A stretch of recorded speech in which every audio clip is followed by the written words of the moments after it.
আমাৰ ৰাইজ কলিকতা আহি পেলাই গা পা ধুই এতিয়া ফুৰিবলৈ যাবলৈ সাজু হৈছে দেখিছে নাই পুৰা মেকআপ কৰি লৈছে নিজে মাকৰ পৰা লৈ পেলাই মেকআপ চেকআপ কৰি ৰেডি হৈছে ফুৰিবলৈ যাব এতিয়া দেই আমাৰ লগত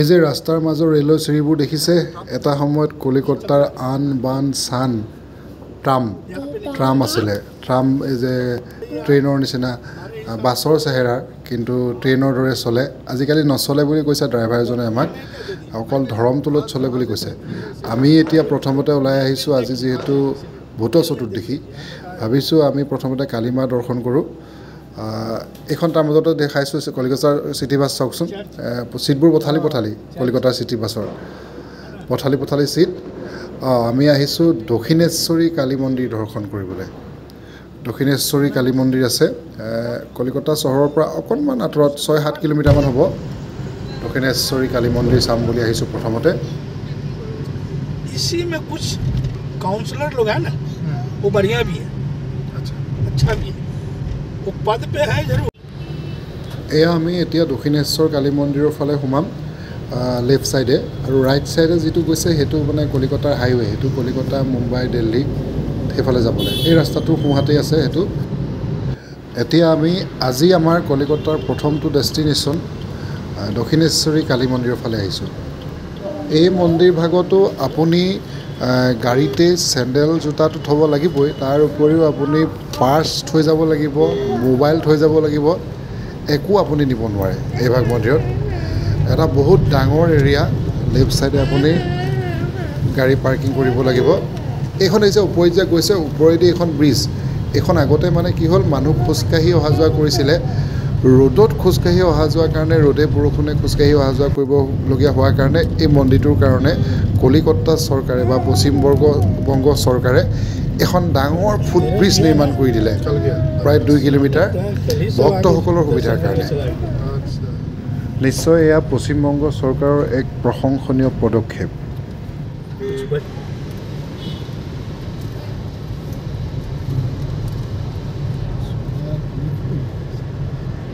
এই মন্দিৰলৈ আহিলে আপুনি এই ঠাইতে প্ৰথমতে এটা পাৰ্কিং টিকেট ল'ব লাগিব গাড়ীৰ পাৰ্কিং টিকেট হা গাড়ীৰ পাৰ্কিং টিকেটটো আপুনি ল'ব লাগিব কিমান সময় হ'ব ঘণ্টাত কিমান টকাকৈ চাৰ্জ কৰে আমাৰ মুঠ হৈছিলে কিমান হ'ল নাজানো মুঠতে 30 টকা ল'লে এই ভাগ দক্ষিণেশ্বৰী মন্দিৰ যেহেতু তালৈ মোবাইল ফোন নিব নিদিয়ে গতিকে এনেকৈ মই আপোনালোকক দেখাইছোঁ আমি ইতিমধ্যে দৰ্শন কৰি আহিলোঁ দেই দৰ্শন কৰি আহিলোঁ অহাৰ পাছত আকৌ গাড়ীৰ পৰা মোবাইলটো উলিয়াই পেলাই আপোনালোকক এনেকৈ দেখাইছোঁ গোটেই এনভাইৰনমেণ্টটো এফালে চাইডেদি যাব আহিলে আপোনালোকে মন্দিৰ দৰ্শন কৰিব নোৱাৰে বহল জেগা দেখিছে তাত মন্দিৰ দৰ্শন কৰিবলৈ ভিতৰেদি আহিব লাগিব ভিতৰেদি আহিব পাৰিব এই গলিটোৱেদি আহিব লাগিব এইফালে আহি এনেকৈ গংগা ইয়াত সিকিউৰিটি চেক কৰিব লাগিব আৰতিও হয় মোবাইল কি হয় দেখাম মই মোবাইল চোবাইল একোৱে নিব নোৱাৰে এই যে ৰেলিং দেখিছে ৰেলিঙৰ সিপাৰে এইফালে সোমাব লাগিব জোতা আৰু মোবাইল ফোন দিব নোৱাৰে আমি দৰ্শন কৰি পেলাই ওলাই আহিলোঁ আমাৰ কিবা কপাল ভাল আছিলে সোনকালে দৰ্শন কৰিলোঁ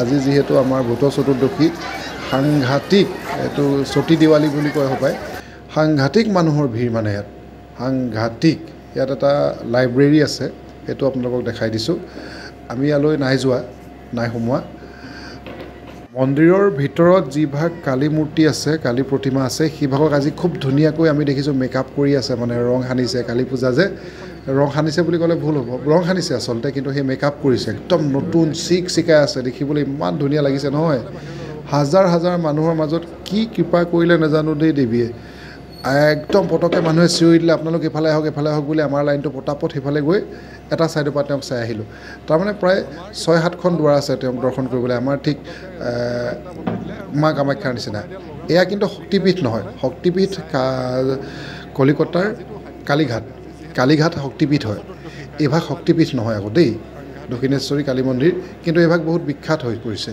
বহুত বিখ্যাত। বাৰু মন্দিৰ দৰ্শন কৰিলোঁ, দৰ্শন কৰি পেলাই এতিয়া ব'লক আমি এই যে গংগা ঘাটৰ কিনাৰত এই ষ্টেচুবোৰ দেখিছে, এই ষ্টেচুবোৰ কলিকতাৰ বিখ্যাত বিখ্যাত মহান মহান মনীষীসকল। তেওঁলোকৰ হয়তো কিমান আছে মই নাজানো, কোন কোন আছে মই নাজানো আৰু, কিন্তু মই 2-4জন পঢ়ি দেখিলোঁ। ৰবীন্দ্ৰনাথ টেগৰ পৰা আৰম্ভ কৰি পেলাই সুভাষ চন্দ্ৰ বসু আৰু এওঁলোকৰ কিবা মন্দিৰৰ মানে এনেকুৱা পণ্ডিত টাইপৰ কিছুমান মানুহ আছে। গতিকে এনেকুৱা কিছুমান বিখ্যাত মানে মহিষীৰ মানে। আৰু এয়া চাওক, ইয়াত আহি মানুহে স্নান কৰিছে এই ঘাটটোৰ পৰা। এই সোঁফালেও আছে বাওঁফালেও আছে দুটা স্নান কৰা জেগা। এই বাওঁফালৰ জেগাটোৰ পৰা খুব ধুনীয়াকৈ এই আমাৰ হাওৰা ব্ৰিজখন দেখি থাকে। এইখন হাওৰা ব্ৰিজেই সম্ভৱ চাগে দেই, হয় নহয় মই এইটো নাজানো, মই ভাবিছোঁ এই হাওৰা ব্ৰিজ বুলি, আৰু হাওৰা ব্ৰিজখন হ'ব পাৰে। ইয়াত আহি তেওঁলোকে মানে দক্ষিণেশ্বৰ কালী মন্দিৰলৈ আহি পেলাই শ্ৰদ্ধালুসকলে ইয়াত স্নান কৰে, স্নান কৰি পেলাই তেওঁলোকে পুণ্য অৰ্জন কৰে। সেইটো দেখালোঁ আপোনালোকক বাওঁফালৰ ঘাটটো। এইটো হ'ল সোঁফালৰ ঘাটটো। সোঁফালৰ ঘাটটোত সকলোৱে স্নান কৰে, একেই কাম কৰে বা ইয়াৰ পৰা পানী লৈ যায়। ইয়াতে আপোনালোকে গেলেন বিকিবলৈ মানুহ ৰৈ থাকে, আৰু গেলেনত আপোনাক পানী ভৰাইও আনি দিব, আপুনি পইচা দিয়াৰহে কথা। আপুনি তেওঁলোকে পানী চানী ভৰাই লৈ আহে। আৰু এটা অদ্ভুত বস্তু ইয়াত দেখিলোঁ, অদ্ভুত নহয় আচলতে, আমি টিভিয়ে পেপাৰে পত্ৰই এনেকুৱা দেখিছোঁ, ফটো দেখিছোঁ, টিভিত ইয়াৰ ভিডিঅ' দেখিছোঁ। এই যে চুম্বক লৈ পেলাই যে আমাৰ বানাৰসী ঘাটত যে বা ক'ৰবাত এনেকৈ ল'ৰাবোৰে এনেকৈ ৰছী দলিয়াই পেলাই পইচা আনে, দেখিছে নহয়? ইয়াত সেইটো মই স্বচক্ষুৰে দেখিলোঁ, সেইটো স্বচক্ষুৰে দেখিছোঁ। এয়া ৰছী তেনেকৈ দলিয়াই দিয়ে, মানে শ্ৰদ্ধালুসকলে স্নান কৰি পেলাই কইনছ দলিয়াই দিয়ে। কইনছ দলিয়াই দিয়াৰ পাছত এওঁলোকে ৰৈ থাকে, আৰু ডাঙৰ চুম্বক এটুকুৰা ৰছীত বান্ধি পেলাই এই চুম্বক টুকুৰাত দলি মাৰি দিয়ে, তাৰপৰা টানে। মই প্ৰথমবাৰ চাওঁতে আচৰিত হৈছিলোঁ, তেতিয়া উঠিলেই, কেইবাটাও পইচা পালে, কিন্তু এইকেইবাৰ নাই উঠা। আচলতে সকলোৱে জীৱনত জীয়াই থাকিবলৈ কিবা নহয় কিবা এটা কৰিব লাগে, এওঁলোকেও কৰিছে। আৰু এই এৰিয়াটো আচলতে ইমান ডাঙৰ আহল বহল নহয়। ৰ'দত অথনি মন্দিৰৰ দৰ্শন কৰাৰ পাছত পূৰা তীব্ৰ ৰ'দত দৰ্শন কৰিছোঁ ন, তাৰ পাছত ইমান দূৰ খোজকাঢ়ি সেইফালে ডাঙৰ ফুড কোৰ্ট এখন আছে, মানে যাবলৈ মন নগ'লে, আৰু খাদ্য সম্ভাৰ আছে। ইমান ডাঙৰ আহল বহল এৰিয়া। ইয়াৰ পাছত চাওঁচোন, এতিয়া আমি দক্ষিণেশ্বৰ কালী মন্দিৰ শেষ কৰিছোঁ। এতিয়া আমাৰ পাইলটে আমাক ক'লৈ লৈ যায়। এইবাৰ পাইলটে আমাক কৈছে ইণ্ডিয়ান মিউজিয়াম দেখাব, ইণ্ডিয়ান মিউজিয়াম। এই যে ইণ্ডিয়ান মিউজিয়াম, এই ইণ্ডিয়ান মিউজিয়ামটো বহুত ডাঙৰ মানে বহুত বেছি ডাঙৰ। আমি শিৱসাগৰত আমাৰ এটা মিউজিয়াম আছে নহয় জানো, দুটা আছে, এটা টাই মিউজিয়াম আৰু এটা উত্তৰণ মিউজিয়াম, উত্তৰণ যাদুঘৰ। তেনেকুৱা 2-3টা লগাই এটা পাৰ্ট হ'ব এই মিউজিয়ামটোৰ।